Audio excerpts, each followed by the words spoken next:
Relay overload ছাড়া compressor কি করে চালু করায়? ফেজ নিউট্রাল দিয়ে। এটা কমনে একটা ফেজ দিয়ে দিলাম, একটা রানিংয়ে নিউট্রাল দিয়ে দিয়েছি। এবারে চালু করে স্টার্টিং আর রানিংয়ের একটা শর্ট দিতে হবে। শর্ট খাওয়ানোর পরে চালু হয়ে যাবে। লাইনটা দেওয়া হয়েছে,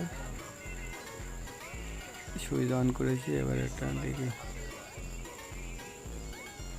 এই যে স্টার্টিংয়ে আর রানিংয়ে একটা শর্ট দিয়ে দিলে কম্প্রেসার চালু হয়ে যাবে। চালু হয়ে গেছে।